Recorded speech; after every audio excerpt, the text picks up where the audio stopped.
আসসালামু আলাইকুম এভরিওয়ান, কী অবস্থা? সবাই কেমন আছেন? আশা করি সকলে ভালো আছেন। আমি আপনাদের ভালোবাসা অনেক অনেক ভালো আছি। বরাবরের মতো আজকে আবার একটা সেলিব্রিটিকে নিয়ে চলে এলাম। এই সেলিব্রিটির নাম কি?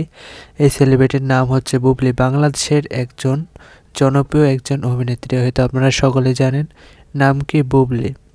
তো যারা যারা এখনও আমাদের চ্যানেলটি সাবস্ক্রাইব করেন না, অবশ্যই আমাদের চ্যানেলটি সাবস্ক্রাইব করে দেন, যেন এরকম ভিডিও যেন আপনাদের মাঝে তুলে ধরতে পারি। তো বুবলি যখন মুভি করে, তার বিভিন্ন গানের শুটিংগুলো যখন আমি দেখি, তখন কিন্তু দিন ধরে তাকাই থাকি। তার অভিনয় কিন্তু অনেক সুন্দর, এতটা পরিমাণে চমৎকার যেটা কল্পনার বাইরে। আমি যখন বুবলির বিভিন্ন সিনেমা, সাকিবের সাথে হয়তো অনেক সিনেমা দেখছেন বুবলি, আর সাকিবের কিন্তু স্ত্রীও কিন্তু বুবলি, কিন্তু বর্তমান কিন্তু ডিভোর্স হয়েছে কিনা সঠিক কিন্তু জানি না। তো জানলে অবশ্যই আপনাদেরকে জানাবো। তো বুবলির প্রত্যেকটা সিনেমা কিন্তু আমি দেখি, অনেক সিনেমা দেখছি, বিভিন্ন সিনেমাতে কিন্তু বিভিন্ন ধরনের। তো সাকিবের সাথে কিন্তু বুবলির অনেক সিনেমা আছে।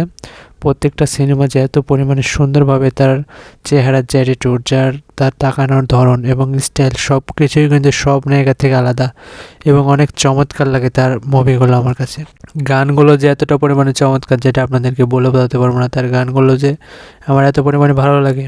কিন্তু এখন কিন্তু মুভিতে তেমন কাজ হয়তো আপনারা দেখতে পান না, কারণ এখন তার বিয়ে হয়ে গেছে। আসলে বিয়ে হয়ে গেলে তারপরে যখন বাচ্চা হয়ে যায়, তখন কিন্তু আসলে মিডিয়ার জগতে অতটা মূল্যায়ন থাকে না। বিয়ের আগ পর্যন্তই কিন্তু একটা মানুষ তাকে সাপোর্ট করে, ফলো করে। বিয়ের পরে কিন্তু আর সেভাবেও কিন্তু মানুষ দেখে না। কিন্তু এখন পর্যন্ত কিন্তু আমি তার ভক্ত। তার প্রত্যেকটা মুভি কিন্তু আমি দেখি। তার গান যখন মোবাইলে কিন্তু অল টাইম তার গান আছে, তার গানগুলো শুনে অনেক ভালো লাগে আমার কাছে। তো বুবলির যারা ভক্ত আছেন, অবশ্যই কমেন্ট করে জানাবেন কে কোথায় থেকে আসলে বুবলিকে ফলো করেন। তো আমাদের চ্যানেলে যারা নতুন দর্শক, তারা অবশ্যই সাবস্ক্রাইব করে দেবেন। আর বুবলিকে নিয়ে যদি পরবর্তী কোনো ভিডিও দেখতে চান, তাহলে অবশ্যই কমেন্টে জানাবেন, তাহলে আমরা পরবর্তী বা বুবলিকে নিয়ে ভিডিও নিয়ে আসবো। তো বুবলির যারা ভক্ত আছে, অবশ্যই কমেন্ট বক্সে দেখতে চাই। আর এতক্ষণ ধরে যারা ভিডিও দেখছেন, সবাইকে অসংখ্য অসংখ্য ধন্যবাদ।